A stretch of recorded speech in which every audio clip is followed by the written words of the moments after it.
Hello everyone, so today we are going to start another new chapter hydrogen. सबसे पहले इसका कुछ basic concept हम लोग देखते हैं। तो स्टार्ट करते हैं उसके सिंबल से। तो सिंबल क्या होता है हाइड्रोजन का? As we already know hydrogen का सिंबल H होता है। यहाँ पे एक कंफ्यूजन को क्लियर कर दे, बहुत सारे बच्चे को क्या होता है हाइड्रोजन के सिंबल में वो लिख लेते हैं H2। तो रिमेंबर दिस थिंग, ये क्या है मॉलिक्यूल्स को रिप्रेजेंट करते हैं H2 से, लेकिन सिंबल अगर बोलते हैं तो हम लोग सिंगल एटम का जो रिप्रेजेंटेशन है उसको डिनोट करना होगा। ये तो था सिंबल के बारे में। अच्छा, एटॉमिक नंबर क्या होता है? You know number of proton in an atom. तो नंबर ऑफ प्रोटॉन हम जानते हैं हाइड्रोजन से ही स्टार्ट होता है atomic number. Hydrogen, helium, lithium, beryllium. तो एटॉमिक नंबर कितना होता है? 1 होता है। दैट मीन्स इसके पास सिंगल प्रोटॉन होता है। इसके बाद देखते हैं एटॉमिक वेट। एटॉमिक वेट मतलब weight of one atom of that hydrogen. तो एटॉमिक वेट ऑफ हाइड्रोजन कितना है? 1.008। अच्छा, इसको AMU में रिप्रेजेंट करेंगे तो AMU में, ग्राम में रिप्रेजेंट करेंगे तो ग्राम में, जिसमें रिप्रेजेंट करो वहां पे वही आपका यूनिट आ जाएगा ना। इलेक्ट्रॉनिक कन्फिग्रेशन हम लोग जानते हैं ना, बीच में इलेक्ट्रॉन, ये न्यूक्लियस हो गया, उसके बाद इलेक्ट्रॉन का नोटेशन क्या होता है? K cell, L cell. तो इसमें एक ही इलेक्ट्रॉन है तो K सेल में कितना आएगा? 1 आएगा इलेक्ट्रॉन। तो K1 इस तरह से भी लिख सकते हैं, या 1 और नीचे में सेल दिखलाया हूं। ओके, तो ये था आपका बेसिक नॉलेज। और एक दो पॉइंट्स को देख लेते हैं। क्या है? It is the lightest and the simplest atom known to human. देखिए लाइटेस्ट एंड सिंपलेस्ट होगा क्योंकि नंबर ऑफ प्रोटॉन कितना है? सिंगल है ना, तो ये सबसे लाइटेस्ट है।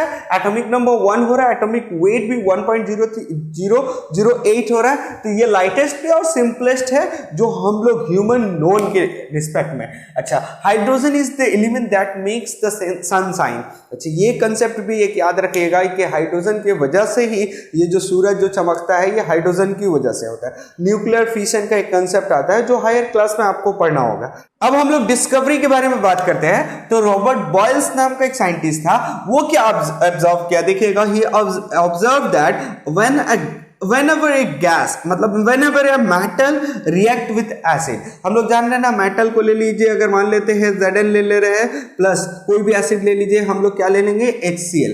सपोज कर लीजिए मेटल रिएक्ट विद एसिड। वो क्या ऑब्जर्व किया कि a gas is removed। कैसे गैस रिमूव हो रहा था? यहाँ पे क्या बन रहा था? ZnCl2 plus H2। ये तो फर्दर हम लोग रिएक्शंस भी बाद में जानते हैं, लेकिन ये क्या देखा कि whenever a metal react with acid, कभी भी कोई भी मेटल एसिड से रिएक्ट करता है तो एक तरह का गैस निकलता है, गैस रिलीज हो रहा है। वो गैस क्या रहता है? इनफ्लैमेबल होता है। ये इनफ्लैमेबल होता है। तो ये ऑब्जर्व किया था कौन? रॉबर्ट बॉयल्स नाम का साइंटिस्ट था। वो सिर्फ गैस के बारे में ऑब्जर्व किया था। उसका नाम क्या होता है, उसका कैरेक्टरिस्टिक क्या होता है, उसको ज्यादा स्टडी नहीं कर पाया था। उसके बाद हमारे आए थे हेनरी साहब। हेनरी क्या किए?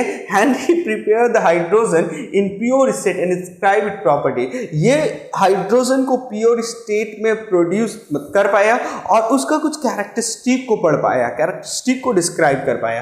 तो ये क्या गया, वो जो गैस था ना, देखिए वो गैस, इनफ्लेमेबल गैस को ये क्या बोला आपको? Burn with pop sound. मतलब वो कोई एक ग्लास में या कोई एक बर्नर में, कोई एक जग, किसी एक सोर्स में, आपका बॉटल में आपको वो मान लीजिए हाइड्रोजन गैस है, उसमें कोई एक लाइट को अगर हम लोग डालते हैं, कोई लाइट को अगर डाल रहे हैं, मान लीजिए एक माचिस को जला के अगर उसमें डाल रहे हैं, तो वो बर्न होता है विद पॉप साउंड, जो इसका कैरेक्टरिस्टिक में हम लोग देखेंगे बाद में। ठीक है, तो वो क्या बोला आपका कि हाइड्रोजन क्या होता है? बर्न विद पॉप साउंड होता है। एंड दूसरा ये बोला है कि it form water, water farmer या फॉर्म वाटर करता है। तो ये जब कैरेक्टरिस्टिक जब पढ़ रहा था हेनरी, तो ये दो कैरेक्टरिस्टिक और भी इसका प्रिपरेशंस कैरेक्टरिस्टिक्स को डिस्क्राइब कर पाया। अब जो हम लोग देखते हैं उसके बाद आया एंटोनी लेवोशियर। एंटोनी लेवोशियर क्या था? ये जो है वो गैस था। ये लोग अभी तक उस गैस को गैस बोल रहे थे, इनफ्लेमेबल गैस बोल रहे थे, लेकिन कोई नाम नहीं दे पाए थे। तो ये साहब जो है ये इसका नाम दे, नेम इट हाइड्रोजन। ये क्या किया? दो ग्रीक वर्ड, एक होता है हाइड्रो, एक होता है जेन। ये दोनों ग्रीक वर्ड है। हाइड्रो मीन्स होता है वाटर एंड जेन मतलब होता है प्रोड्यूसर। तो इस दोनों को मर्ज करके हाइड्रोजन लाया, जिसका मतलब होता है वाटर प्रोड्यूसर। ऑकरेंस के बारे में देखते हैं। तो ऑकरेंस क्या होता है? Hydrogen is the 9th most abundant element in the earth crust. Earth crust में 9th मोस्ट अबंडेंट एलिमेंट जो होता है वो हाइड्रोजन होता है। तो first most abundant element on the earth crust क्या है? एल्युमिनियम है, ठीक है। तो ये हो गया and constitute almost 1% of earth crust. हमारा जो अर्थ क्रस्ट है उसका नियर अबाउट 1% जो होता है ना वो हाइड्रोजन होता है। तो ये आपको, इसके बाद फिर हम लोग पूरा combined state and free state को भी देख लेते हैं। देखिए hydrogen occur in both free state and combined state. Combined state मतलब कोई दूसरे एलिमेंट के साथ मिलकर कंपाउंड बना के फॉर्म में है। फ्री स्टेट मतलब सिंगली वो एज एन एलिमेंट प्रेजेंट है। तो हम देखेंगे इन फ्री स्टेट जो होता है हमारा अर्थ क्रस्ट का नियर अबाउट 1%, दैट मींस 0.98% जो होता है ना वो हाइड्रोजन होता है। हमारे एटमॉस्फेयर में डिफरेंट गैसेस है। Earth atmosphere, remember this thing, earth atmosphere जो अर्थ को चारों तरफ से सराउंड करके रखे है, उसमें आपका सबसे ज्यादा क्या है, नाइट्रोजन है, उसके बाद ऑक्सीजन है, उसके बाद इस तरह से डिफरेंट कार्बन डाइऑक्साइड है। तो हमारा उस एटमॉस्फेयर में कितना परसेंट है, 0.01% पूरा ओवरऑल एटमॉस्फेयर का जो होता है वो हाइड्रोजन होता है। अच्छा ये वोल्केनिक गैस जो होता है ना, वोल्केनिक इरप्शन होता है, उसमें भी आपका क्या रहता है 0.025% वो होता है हाइड्रोजन होता है। और उसके बाद देखिए atmosphere, that means around the sun and star, sun and star के चारों तरफ नियर अबाउट 1.1% जो होता है वो हाइड्रोजन होता है। तो ये आपका लिस्ट था इन फ्री स्टेट वो कहां कहां प्रेजेंट रहता है।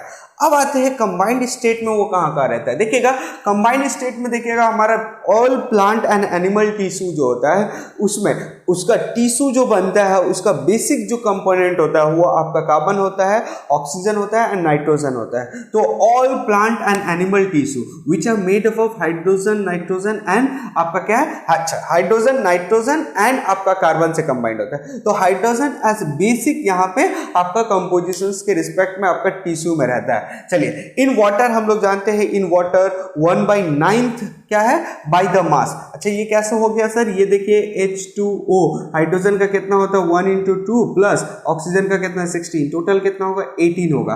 तो 1/9 कैसे हो रहा है सर, हाइड्रोजन का मास कितना है, यहाँ से 2 हो गया, टोटल कितना है ये हो गया, देखिए ये आ रहा 1/9। तो 1/9 मास जो होता है ऑफ वाटर इज हाइड्रोजन। 1/9 जो हो रहा है मास क्या हो रहा है, पूरा वाटर का किसका वेट होता है, वो हाइड्रोजन का वेट होता है। तो वाटर में सबसे ज्यादा क्वांटिटी में कितना 1/9 मास आपका प्रेजेंट होता है। And now as a constituent of different substance में ये भी पार्ट करके टेक पार्ट करके रहता है। तो हम लोग टिश्यूज में देख लिए, यहाँ पे देख लिया, आपको वाटर में देख लिया, और भी बहुत सारा। देखिए एसिड हम लोग जानते हैं, एसिड का डिफिनेशंस बने विच प्रोड्यूस H+ आयन, तो एसिड में रहता है। एल्कली हम लोग सुने हैं विच डिसॉल्व इन वाटर, जिसमें OH रहता है, जो डिसॉल्व इन वाटर होता है OH- देता है, ठीक है। तो वहां पे भी OH में भी आपका एक हाइड्रोजन प्रेजेंट रह रहा है। तो एल्कली में रहता है, आपका एसिड में रहता है, पेट्रोलियम में रहता है। पेट्रोलियम से क्रूड ऑयल जितना आपको केरोसिन निकल गया आपका वो उधर पे रह गया। एंड ऑर्गेनिक कंपाउंड, ये ऑर्गेनिक कंपाउंड को क्लास 10 में आप डिटेल में देखेगा, ये बेसिकली हाइड्रोजन एंड और क्या है कार्बन का कंपाउंड होता है। अब देखते हैं हम लोग प्रिपरेशन ऑफ हाइड्रोजन। तो प्रिपरेशन ऑफ हाइड्रोजन आपका दो कैटेगरी में हो सकता है, एक है जनरल मेथड जो नॉर्मली ऐसे यूज होता है, और एक होता है लेबोरेटरी मेथड। तो लेबोरेटरी का मेथड का एक अलग प्रोसेस होता है। अभी हम लोग जो बात कर रहे हैं जनरल मेथड क्या होता है, तो देखिए इसके लिए अगर आपको एक्टिव सीरीज पता है, एक्टिव सीरीज कहाँ से स्टार्ट होता है, आपका पोटासियम से स्टार्ट होता है, potassium, sodium, calcium, magnesium, aluminium, और एल्युमिनियम उसके बाद zinc, Fe, Pb, HCu, Hg, Au, Pt, Au। तो ये पूरा आपका क्या है एक्टिविटी सीरीज है। अगर ये आपको हल्का सा याद है या इसके रिस्पेक्ट में इसका रिलेशंस को अगर हम लोग देखेंगे तो मेरे लिए बहुत सुटेबल हो जाएगा। कितना जल्दी हम लोग को ये रिएक्शंस पर्टिकुलरली अलग अलग सबको याद नहीं रखना पड़ेगा। तो सबसे पहला अगर हम देखें कि जनरल मेथड में आपका एक्शन ऑफ कोल्ड वाटर, आपको कोल्ड वाटर से किसका ऑन मेटल लाइक, देखिए एक्टिविटी सीरीज का आपका फर्स्ट 3 जो मेटल होता है ना बहुत एक्टिव होता है।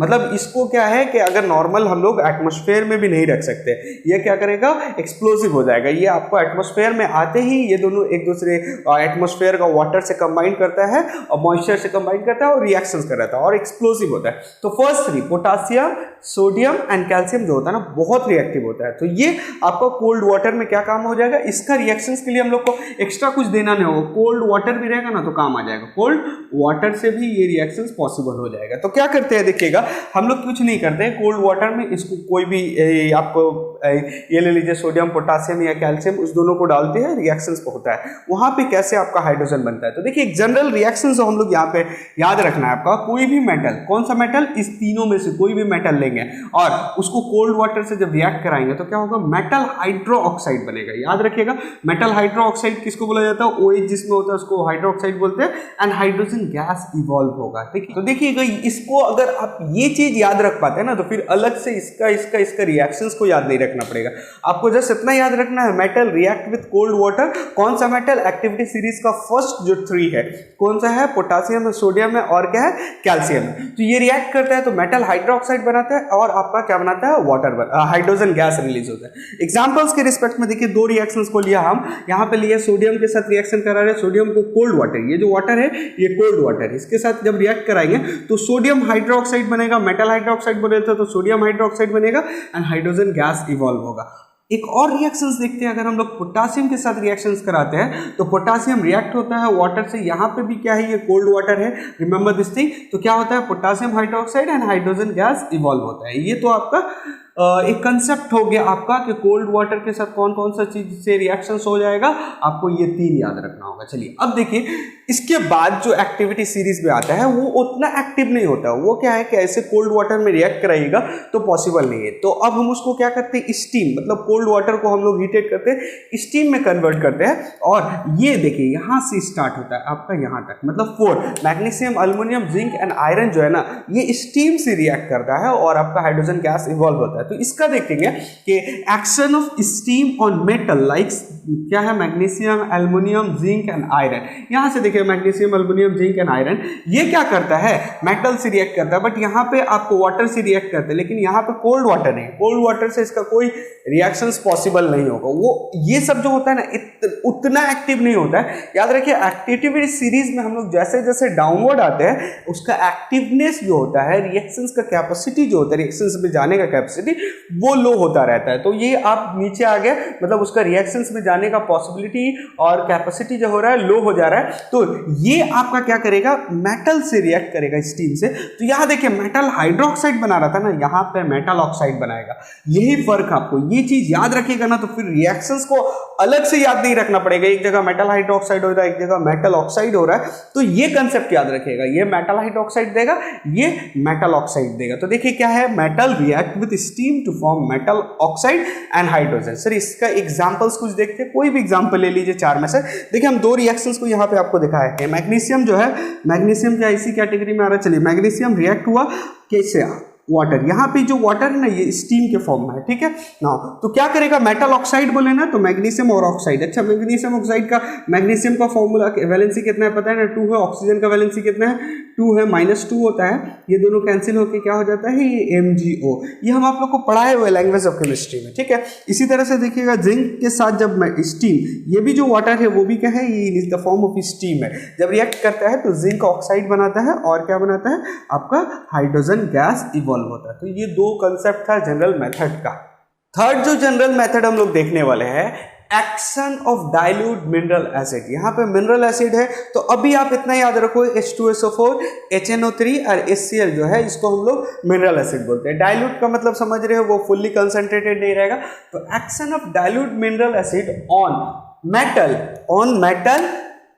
एबव हाइड्रोजन, हाइड्रोजन से ऊपर जितना भी मेटल है except lead in the activity series. मतलब अब हम जो थर्ड मेथड प्रिपरेशन सीखेंगे कि हाइड्रोजन एक्टिविटी सीरीज में हाइड्रोजन से ऊपर लीड, मतलब पीबी को छोड़ के जितना भी है, यहाँ 7 है ना, इसके एसिड को रिएक्ट कराएंगे। कौन सा एसिड को, डाइल्यूट, चाहे तो अब H2SO4 ले ले, मिनरल एसिड, H2SO4 और HCl और HNO3 मिनरल एसिड होता है, ठीक है। तो उससे हम लोग रिएक्शन कराएंगे और फॉर्मेशन ऑफ आपका क्या देखेंगे, आपका H2 मतलब हाइड्रोजन का देखेंगे, ठीक है। यहाँ से 2-3 क्वेश्चन भी पूछता है, उसको भी देखते हैं। पहला हम लोग जो नॉर्मल जो जनरल है इसमें से कोई भी ले लीजिए, आपका ये sodium, potassium, magnesium, aluminium, calcium, आपको इसमें से कोई भी ले लो और उसको डाइल्यूट एसिड से रिएक्ट करा दो, तो वो क्या करता है, हाइड्रोजन गैस को क्या करता है, इवॉल्व करता है। तो फॉर एग्जांपल्स देखिएगा, हम एग्जांपल्स के लिए आपका क्या कर लिया है, हम एक ले लिया सोडियम के साथ रिएक्शन। देखिए सोडियम है ना, ये रिएक्ट होता है डाइल्यूट HCl के साथ। अच्छा ये डाइल्यूट और कॉन्क में ना बहुत कंसेप्ट होता है। डाइल्यूट रहता है ना तभी वो एसिड की तरह बिहेव करता है, कॉन्क में क्या होता है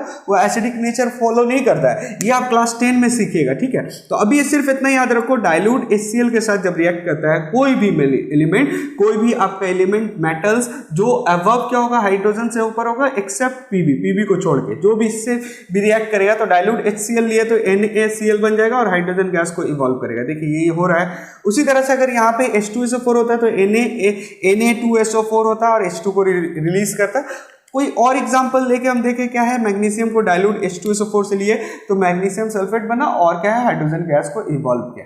चलिए सर ये तो एक नॉर्मल प्रिपरेशंस था, एक्सेप्ट हाइड्रोजन से ऊपर एक्सेप्ट पीबी, कोई से भी रिएक्ट करो हाइड्रोजन गैस रिलीज होगा। अगर वो क्लोरीन के साथ क्लोराइड के हैलाइड एसिड के साथ रिएक्ट कर रहा है तो क्लोरीन का आपको कंपाउंड बनाएगा, और सल्फेट के साथ बन रहा है तो क्या सल्फेट का कंपाउंड बनाएगा। ये एक जनरल मेथड है। तो यहाँ से 2-3 क्वेश्चन आता है। सबसे पहला क्वेश्चन है व्हाई एक्सेप्ट लीड, हम लोग लीड को क्यों छोड़ के रिएक्शंस में ले रहे हैं। मतलब एक्टिविटी सीरीज में जब ऊपर की बात हो रही है तो लीड को भी तो लेना चाहिए था, लीड को क्यों छोड़ रहे हैं। पहला question why we except lead here. तो याद रखना जब भी लीड किससे रिएक्ट करता है, डाइल्यूट एसिड के साथ रिएक्ट करता है, चाहे वो H2SO4 हो HCl हो, तो वो क्या फॉर्म करता है आपका पीबी। अगर देखिए सपोज कर लीजिए, अगर हम ऐसे लिखते हैं कि PB react with HCl, dilute ले लेंगे यहाँ पे तो क्या होगा, PbCl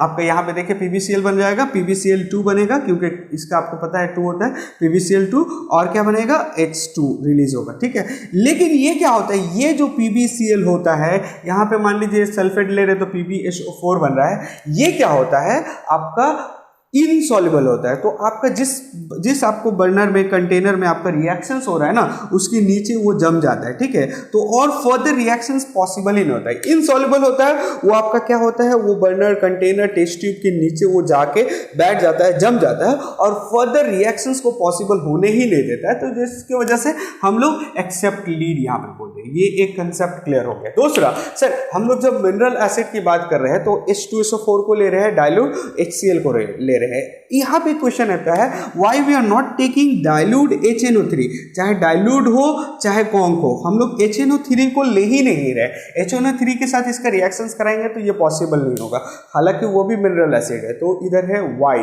क्यों। तो याद रखना है जो HNO3 है ना, ये सबसे ज्यादा पावरफुल ऑक्सीडाइजिंग एजेंट होता है। मतलब कोई भी साथ उसके सामने आएगा उसको रिएक्शन करा के उसको ऑक्सीजन दे देगा, ठीक है।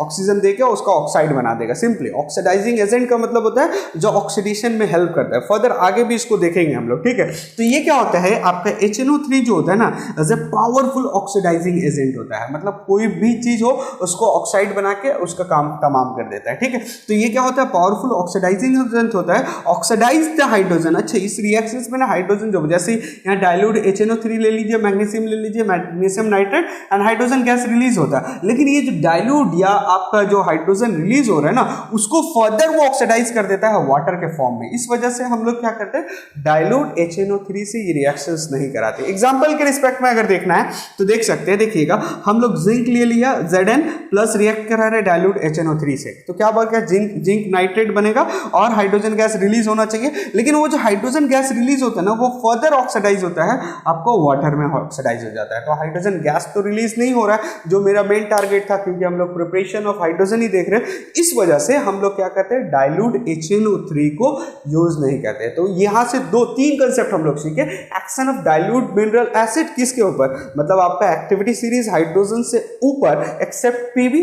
तो यहाँ पे पहला क्वेश्चन आता है क्यों एक्सेप्ट कर रहे हैं पीबी को, तो पीबी को एक्सेप्ट इस वजह से कर रहे हैं, उसको छोड़ इस वजह से रहे क्योंकि वो आपको क्या करता है, इनसॉल्युबल बनाता है, इनसॉल्युबल कंपाउंड बनाता है जो आपका टेस्ट ट्यूब के नीचे में बैठ जाता है, जो फर्दर रिएक्शंस को पॉसिबल होने नहीं देता। और दूसरा है नाइट्रिक, डाइल्यूट नाइट्रिक एसिड को हम लोग क्यों नहीं लेते। तो डाइल्यूट नाइट्रिक एसिड क्या करता है, जो हाइड्रोजन प्रोड्यूस होता है उसको फर्दर ऑक्सीडाइज कर देता है, किसमें, वाटर में कर देता है।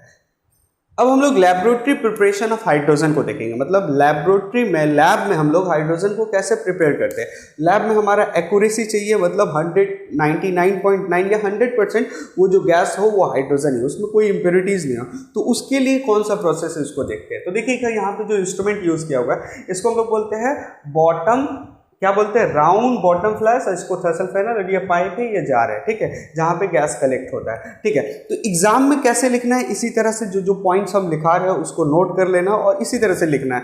ज़्यादा पूरा बुक का पूरा फॉलो करिएगा, बहुत लेंदी हो जाएगा और कॉम्प्लिकेटेड हो जाएगा, ठीक है। तो सबसे पहले देखिए आपका रिएक्शंस एंड रिएक्टेंट। रिएक्टेंट में देखिए क्या क्या लग रहा है आपका, रिएक्टेंट में हमारा ग्रैनुलेटेड जिंक है और डाइल्यूट HCl है। डाइल्यूट के बारे में तो बता चुके हैं, डाइल्यूट हम लोग HCl लेते हैं। अच्छा, ग्रैनुलेटेड का मतलब होता है ना, वो पीस ऑफ जिंक होगा, स्मॉल पीस ऑफ जिंक, जिसमें mainly copper as an impurities होता है, जिसकी वजह से यहाँ पे कॉपर इम्प्योरिटीज होने की वजह से क्या होता है, ये रिएक्शंस को ना फास्ट, मतलब रिएक्शंस क्या होता है, फास्ट होता है, ठीक है। सिर्फ जिंक लेते तो या जिंक का पाउडर लेंगे तो ये रिएक्शंस बहुत स्लो हो जाएगा।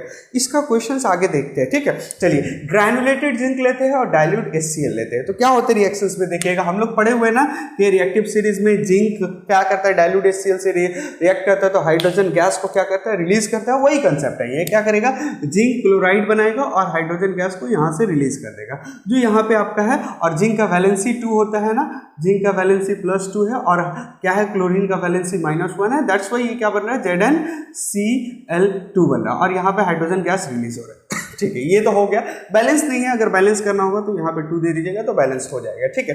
तो ये आपका रिएक्शंस था। प्रोसीड्यूर क्या है, मतलब प्रोसेस कैसा होता है हम लोग देखेंगे। तो प्रोसीड्यूर में granulated zincs are taken in bottom flask, इसमें हम लोग क्या करेंगे, ग्रैनुलेटेड जिंक को ले लेंगे और वहां पे स्टॉपर के जरिए ड्रॉप ड्रॉप क्या करेंगे, डाइल्यूट HCl को इसके अंदर इन कराएंगे। क्या करेंगे, dilute HCl is added from the thistle funnel, और हम लोग आहिस्ता आहिस्ता इससे क्या कराएंगे, HCl को हम लोग एडेड करेंगे और ये रिएक्शंस होगा तो यहाँ पे क्या होगा बोलिए, तो यहाँ पे वो गैस प्रोड्यूस होगा। क्या बन रहा है, ZnCl2 बन रहा है और H2 बन रहा है। H2 क्या होता है, गैस है, तो ये रिलीज करेगा। ये गैस क्या होगा, यहाँ से जरिए यहाँ आते आते आते बॉटम में यहाँ जाएगा और फिर यहाँ पे कलेक्ट करेगा। तो ये पूरा प्रोसेस है, देख लेते हैं, ठीक है। तो यहाँ से पहला तो आपको रिएक्शन समझ में आ गया, रिएक्टेंट क्या होता है वो यूज समझ में आ गया आपका, और उसके बाद प्रोसेस, एक नॉर्मल एक प्रोसेस जो है आपका ये समझ में आ गया। इसके बाद यहाँ पे जो गैस आता है उसको हम लोग कलेक्ट कर रहे हैं, देखिएगा ये पूरा फिलअप रहता है। आहिस्ता आहिस्ता वाटर क्या होता है, डाउनवर्ड डिस्प्लेसमेंट करता है, आहिस्ता आहिस्ता वाटर कहाँ जा रहा है, नीचे जा रहा है वाटर, और आपका गैस क्या होगा, फिलअप होता जाएगा। वाटर क्या होगा, डाउनवर्ड जाता रहेगा और गैस यहाँ पे कलेक्ट होता रहेगा। तो इसको हम लोग का कलेक्शंस में क्या बोलते हैं, कलेक्शन ऑफ हाइड्रोजन क्या होता है, downward displacement of water. Water क्या होगा, डाउनवर्ड जाएगा और गैस उस कंटेनर में या वो जार में आहिस्ता आहिस्ता कलेक्ट होता रहेगा। यहाँ पे कुछ क्वेश्चन आता है, reason why downward displacement of water. तो सबसे पहला तो चीज है कि वाटर में, या हम लोग वाटर क्यों यूज कर रहे हैं, पहला क्वेश्चन आएगा। तो वाटर में हाइड्रोजन जो है इनसॉल्युबल है, पहला तो समझ में आ रहा है कि वाटर में इनसॉल्युबल है, दैट्स व्हाई कोई प्रॉब्लम नहीं रहेगा, हमारा गैस क्या रहेगा, अपना आराम से ये यहाँ पे चला जाएगा और कलेक्ट हो जाएगा। अगर ये इसमें सॉल्युबल रहता तो मैक्सिमम तो गैस इसी में डिसॉल्व हो जाता है ना। तो वाटर में क्या होता है, हाइड्रोजन गैस जो होता है वो इनसॉल्युबल होता है एंड लाइटर देन वाटर होता है। लाइटर देन वाटर होता है मतलब कोई भी चीज लाइटर होता है तो वो क्या होता है, अबव में जाता है, ये पता है हमें। तो इस वजह से वाटर को नीचे लेके जा रहा है और गैस ऊपर कलेक्ट हो रहा है, ये एक रीजन है। अच्छा, यहाँ पे एक क्वेश्चन आ सकता है, सर हम लोग देखें ना, हाइड्रोजन जो होता है वो लाइटर देन एयर है। तो यहाँ से एक क्वेश्चन आता है कि जब लाइटर देन एयर है तो यहाँ पे हम लोग एयर यूज करते हैं, एयर का डाउनवर्ड डिस्प्लेसमेंट होता है और वहां पे हाइड्रोजन कलेक्ट हो जाता है। लेकिन ऐसा क्यों नहीं होता है, तो ऐसा इस वजह से नहीं यूज करते। देखिए यहाँ से भी एक क्वेश्चन पूछता है, वही जो आपको बोले, hydrogen is lighter than air but not collected by downward displacement of air. Why, since जो हाइड्रोजन आएगा यहाँ पे, सबसे पहले तो हाइड्रोजन जो है और वो पूरा एयर रहेगा, यहाँ एयर में ऑक्सीजन भी है, तो वो ऑक्सीजन जो हाइड्रोजन यहाँ पे प्रोड्यूस हो रहा है उससे कंबाइन करेगा और क्या करेगा, बहुत एक्सप्लोसिव मटेरियल बनाएगा। गैस को प्योरीफाई करने के बाद जो हमारा गैस आपको कलेक्ट हो रहा है कि उसका क्या गारंटी है कि वो हाइड्रोजन ही है। तो हम लोग उसको टेस्ट करते हैं कि वो गैस क्या हुआ, कलेक्ट हुआ, वो हाइड्रोजन है कि नहीं। तो उसके लिए कुछ प्रोसेस है। सबसे पहला वो गैस होगा, क्या होगा आपका, ऑर्डरलेस होगा, कलरलेस होगा एंड न्यूट्रल गैस होगा। ऑर्डरलेस, अगर वो जो गैस कलेक्ट हुआ पूरा लेबोरेटरी प्रिपरेशन से, अगर उसका कोई कलर है तो समझ जाइएगा वो हाइड्रोजन नहीं है, उसका कोई स्मेल है तो समझ जाइएगा कि वो हाइड्रोजन नहीं है, ऐसे ही हम लोग रिजेक्ट कर देंगे। अगर वो टर्न करता है लिटमस पेपर को, कलर को चेंज करता है तो वो एसिडिक या बेसिक होगा। तो अगर ये प्रॉपर्टी होता है तो पहले ही हम लोग समझ पाते हैं, देख के आइडेंटिफाई कर लेंगे कि वो हाइड्रोजन गैस कलेक्ट हो रहा है कि नहीं हो रहा है। लेकिन हाइड्रोजन के अलावा और भी बहुत सारे गैस है जिसका कलरलेस होता है, ऑर्डरलेस होता है और न्यूट्रल होता है। तो ये इस आपको टेस्ट से हम 100% नहीं बोल पाएंगे कि जो कलेक्ट हुआ हमारा गैस वो हाइड्रोजन ही है, तो उसके लिए हमको और एक दो आपको टेस्ट करना पड़ता है। तो हाइड्रोजन जो होता है ना, बर्न विद ऑक्सीजन होते हैं पेल ब्लू फ्लेम। आपका यहाँ पे एक पेल ब्लू फ्लेम कलर का क्या करेगा, कलर फ्लेम करेगा। कब? जब हाइड्रोजन किससे कलर ये रिएक्शन करेगा, ऑक्सीजन से। तो ये दूसरा हो गया। एक और है कि देखिएगा, अ burning Splendor is put off with a pop sound. मतलब कोई भी एक बर्निंग ऑब्जेक्ट को, मान लीजिए एक टेस्ट ट्यूब ले रहे हैं हम, मान लेते हैं यहाँ पे हम एक टेस्ट ट्यूब ले रहे हैं और इसके अंदर आपका क्या है, आपका हाइड्रोजन गैस पूरा फिल है। यहाँ पे एक कोई भी बर्निंग स्पिरिट को हम अगर इसमें डालते हैं ना, तो एक पॉप साउंड होता है। मान लीजिए एक माचिस का तीला जो होता है उसको हम लोग जला के उस टेस्ट ट्यूब के अंदर डालेंगे, जैसे ही डालेंगे तो एक तरह का पॉप तरह का साउंड क्रिएट हुआ, जो सिर्फ हाइड्रोजन के साथ ही होता है। तो ये आपका कुछ टेस्ट है जिससे हम आइडेंटिफाई कर पाते हैं कि वो जो आपका गैस प्रोड्यूस हो रहा है वो क्या है, हाइड्रोजन है। चलिए, अच्छा, अब वो पूरा जो प्रोसेस है लेबोरेटरी प्रिपरेशन, उसमें हमको कुछ प्रिकॉशंस को याद रखना होगा। क्या प्रिकॉशंस है? देखिएगा कि आपका कंप्लीट क्या है, complete apparatus must be made air free. सबसे पहला कि हमको वो जो एपरेटस है उसको हम लोग को क्या करना होगा, एयर फ्री करना होगा। अच्छा, एयर रहेगा तो फिर क्या होगा, हाइड्रोजन कंबाइन नहीं करेगा, और अगर उसमें ऑक्सीजन रहेगा तो फिर वो रिएक्शंस होगा, एक्सप्लोसिव होगा। तो एयर फ्री करना पड़ता है, ये एक आपका हो गया।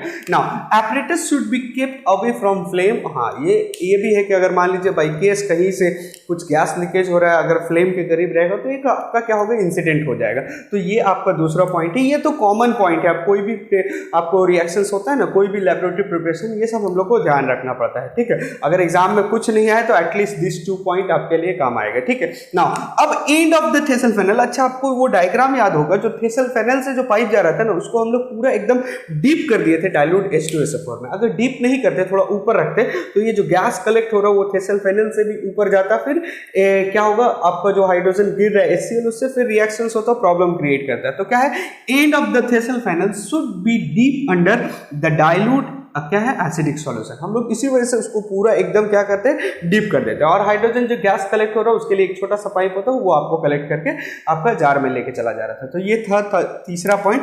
और अब उसके बाद देखिए, the jar for collecting the hydrogen. अच्छा, जहां पे हाइड्रोजन कलेक्ट हो रहा है ना, उसको हम लोग उस जार को हम कंप्लीटली फिल्ड विथ एयर कर रहे थे, ये वाटर कर दे रहे थे। अच्छा, वाटर से पूरा फिल कर रहे थे और वहां पे कोई एयर को नहीं छोड़ रहे थे, कोई बबल्स क्रिएट ना हो जाए ऐसा। तो क्या कर रहा है, देखिए, jar for collecting hydrogen should be completely filled with water and made free from air bubbles। ऐसा ना हो कि उसमें एयर बबल्स हो, फिर ये हाइड्रोजन जाए, उस दोनों को रिएक्ट कर ले और प्रॉब्लम क्रिएट हो।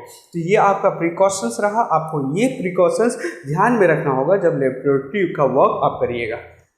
अब हम लोग इंडस्ट्रियल प्रिपरेशन ऑफ हाइड्रोजन देखेंगे।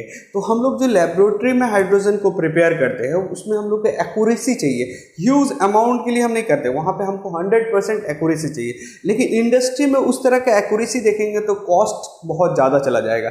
तो इंडस्ट्री में हम लोग को पहला तो ह्यूज अमाउंट में बनाना रहता है और कॉस्ट इफेक्टिव होना चाहिए। तो वो प्रोसेस हम लोग यूज़ नहीं करते। हम लोग ऐसा प्रोसेस यूज़ करेंगे जिसमें रॉ मटेरियल मेरा बहुत सस्ता लगे, ह्यूज क्वांटिटी में बन पाए। ये तो इसके लिए बॉस नाम का एक साइंटिस्ट था, उसने एक अपना प्रोसेस दिया जिसको हम लोग बोलते हैं बॉस प्रोसेस। तो बॉस प्रोसेस को हम लोग स्टेप बाय स्टेप देखेंगे। देखिए, हम लोग करते क्या है, इसके लिए एक अलग अलग चेंबर होता है। एक चेंबर A, B, C, जिसको converter chamber, oxidising chamber, separating chamber, अलग अलग चेंबर रहते हैं। तो एक चेंबर में हम लोग क्या करते हैं, कोक लेते हैं। कोक का मतलब कार्बन ही समझिएगा, व्हाइट कोक बोलते हैं उसको, ठीक है। और उसमें स्टीम को पास कराते हैं। अच्छा, स्टीम को पास कराते हैं with temperature of 1000 degree centigrade. हम लोग यहाँ पे 1000 डिग्री सेंटीग्रेड टेम्परेचर को लेके जाते हैं और कोक को पास कराते हैं उससे। तो क्या होता है, ये प्रोड्यूस करता है, आपका क्या प्रोड्यूस करता है, वाटर गैस। अच्छा, वाटर गैस किसको बोलते हैं बोला जाए तो आप बोलिएगा, a mixture of carbon monoxide and hydrogen का जो मिक्सचर होता है उसको हम लोग क्या बोलते हैं, वाटर गैस बोलते हैं। तो एक चेंबर में आपका क्या हो गया, कन्वर्टर चेंबर। अगर मान लेते हैं ऐसा कन्वर्टर चेंबर है, तो इसमें आपका कोक को क्या कर रहे हैं, 1000 डिग्री पे आपको स्टीम से पास करा रहे हैं। तो यहाँ पे क्या बन रहा है, आपका वाटर गैस बन रहा है, CO एंड हाइड्रोजन। तो ये अब क्या हो गया, ये जो गैस है ये दूसरे चेंबर में पास होता है जिसको हम लोग ऑक्सीडाइजिंग चेंबर बोलते हैं। यहाँ पे हम स्टेप 2 में दिखा रहे हैं। ये आपका स्टेप 1 हो गया, ये स्टेप 2। स्टेप 2 में क्या होता है, ये जो आपका रिडक्शन ऑफ स्टीम। अच्छा, अब जो स्टीम था ना उसको रिड्यूस करेंगे। रिडक्शन का मतलब होता है ऑक्सीजन उधर से निकाल देना। तो रिड्यूस करेंगे स्टीम को टू हाइड्रोजन। स्टीम का मतलब क्या होता है H2O, इसके साथ ये इसको हम लोग रिड्यूस करेंगे हाइड्रोजन पे, मतलब इस वाटर से हम लोग को ऑक्सीजन को निकालना है, किसके जरिए, with the help of this carbon monoxide, जो कार्बन मोनोऑक्साइड प्रोड्यूस हुआ उसके जरिए। तो हम लोग क्या करते हैं, कार्बन वो जो मिक्सर गैस जो आया उसको हम लोग स्टीम से फिर पास कराते हैं, फिर यहाँ पे हम लोग वाटर देते हैं, एक्सेस स्टीम, जहाँ ये स्टीम दिया तो और ज़्यादा स्टीम देते हैं, वो the temperature of 450 degree centigrade, यहाँ पे हम लोग 450 डिग्री सेंटीग्रेड देते हैं, एंड फेरिक ऑक्साइड लेते हैं, क्या लेते हैं, ferric oxide as a catalyst use करते हैं, ठीक है। तो ये रिएक्शंस का क्या, देखिए यहाँ पे 1000 डिग्री लग रहा था, फेरिक ऑक्साइड लिया तो टेम्परेचर और कम हम लोग को लग रहा है, ठीक है। तो ये 450 डिग्री पे ये रिएक्शंस आगे बढ़ता है और आपका ये एक्सोथर्मिक रिएक्शंस होता है। देखिए इसके बाद एक बार जब स्टार्ट हो गया ना, फिर आपको ये टेम्परेचर देना नहीं पड़ेगा, लेकिन यहाँ पे एंडोथर्मिक है, मतलब यहाँ पे आपको कंटिन्यू देना पड़ेगा, ठीक है। तो ये एक बार स्टार्ट जब हो जाता है तो फिर और आपको हीट देने की जरूरत नहीं है एक्सोथर्मिक रिएक्शन से। तो ये पूरा कार्बन मोनोऑक्साइड किस में कन्वर्ट हो जाता है, देखिए तो कार्बन डाइऑक्साइड, या इसको इस तरह से समझ सकते हैं, ये स्टीम से क्या हो गया, हाइड्रोजन बन गया, ये ऑक्सीजन है, किसके साथ आके कंबाइन कर ले रहा है, कार्बन मोनोऑक्साइड के साथ, और कार्बन डाइऑक्साइड बन गया। तो अब हमारे पास क्या है, देखिए कार्बन मोनोऑक्साइड है, हाइड्रोजन है, और ये तो 100% जरूरी नहीं कि पूरा कार्बन मोनोऑक्साइड आपका कन्वर्ट हो जाएगा। तो आपका ये अनरिएक्टेंट कार्बन मोनोऑक्साइड है, हाइड्रोजन है एंड कार्बन डाइऑक्साइड है। तो आपका पास जो कन्वर्टर के बाद जो आपका ऑक्सीडाइजिंग चेंबर था उसमें आपका क्या चीज बच रहा है, कार्बन डाइऑक्साइड बच रहा है, हाइड्रोजन बच रहा है एंड कार्बन मोनोऑक्साइड बन रहा है। ये भी तो एक मिक्सर हाइड्रोजन ही है ना, तो ये अब इसके साथ आ गया, मतलब hydrogen, carbon monoxide and carbon dioxide है। अगर बाई एनी मीन्स हम कार्बन मोनोऑक्साइड को और कार्बन डाइऑक्साइड को उस चेंबर से हटा दे, मतलब सेपरेट कर दे, तो हमारे पास क्या बच जाएगा, हाइड्रोजन बच जाएगा ना। तो उसके बाद हम लोग क्या जाते हैं, सेपरेटिंग चेंबर में जाते हैं। सेपरेटिंग चेंबर में हमारा दो काम होता है, एक तो कार्बन मोनोऑक्साइड है उसको रिमूव करना है, और कार्बन डाइऑक्साइड है उसको रिमूव करना है, और जो बचा क्या है, हाइड्रोजन बच जाएगा। तो हम लोग अभी कुछ देर पहले प्यूरिफिकेशन पे पढ़े थे ना, कार्बन डाइऑक्साइड को हम लोग कैसे प्यूरिफाई कर रहे थे। कार्बन डाइऑक्साइड के लिए क्या है, कार्बन डाइऑक्साइड मतलब क्या होता है, नॉन मेटेलिक ऑक्साइड, मतलब एसिडिक इन नेचर होता है, इसको बेस या एल्कली से रिएक्ट कराते हैं, न्यूट्रलाइज होता है। तो वही है separation of carbon dioxide and unreactant carbon monoxide from above mixture. ये जो मिक्सर बचा इससे तो क्या करते हैं, by dissolving mixture in concentrated KOH। अभी आपको बताया था कॉन्सेंट्रेटेड KOH क्या है, आपका एल्कली है, तो ये एल्कली जब ये आपका नॉन मेटेलिक ऑक्साइड मतलब एसिडिक इन नेचर, एल्कली और एसिड रिएक्ट करता है, मतलब बेस और आपका एसिड रिएक्ट करेगा तो सॉल्ट एंड वाटर बनाएगा, मतलब कार्बन डाइऑक्साइड भी यहाँ से खत्म हो गया। अब आपके बाद मिक्सर में सिर्फ और सिर्फ कार्बन मोनोऑक्साइड है एंड हाइड्रोजन है। तो हम क्या करते हैं, बाय डिसॉल्विंग, ये क्या है, CuCl, मतलब क्या होगा, क्यूप्रस क्लोराइड। क्यूप्रस क्लोराइड से का सॉल्यूशन से हम अगर इसको पास कराते हैं पूरे मिक्सर को, तो क्या होता है, क्यूप्रस क्लोराइड, कार्बन मोनोऑक्साइड, और यहाँ जो वाटर वगैरह बन रहा है ये पूरा कंबाइन करके कॉम्प्लेक्स सब्सटेंस बना लेता है, CuCOCl बना लेता है, और .H2O, मतलब ये आपका कार्बन मोनोऑक्साइड को भी आपको हटा दिया। तो बच क्या किया आपका, वो हाइड्रोजन बच गया, और इस तरह से हम लोग हाइड्रोजन को कलेक्ट कर लेते हैं अलग चेंबर में, और आपका हाइड्रोजन बच जाता है। ये पूरा बॉस प्रोसेस है। इसमें यहाँ से क्वेश्चन पूछता है कि कार्बन मोनोऑक्साइड को, कार्बन डाइऑक्साइड को, कार्बन मोनोऑक्साइड को कैसे सेपरेट करते हैं, या कभी कभी पूछ लेता है कि पूरा बॉस प्रोसेस का स्टेप बाय स्टेप लिखना है। तो इस तरह के स्टेप लिख लीजिएगा, 2-3 वर्ड लिख दीजिएगा, दैट्स एनफ, इससे ज़्यादा और आपको कुछ नहीं करना पड़ेगा।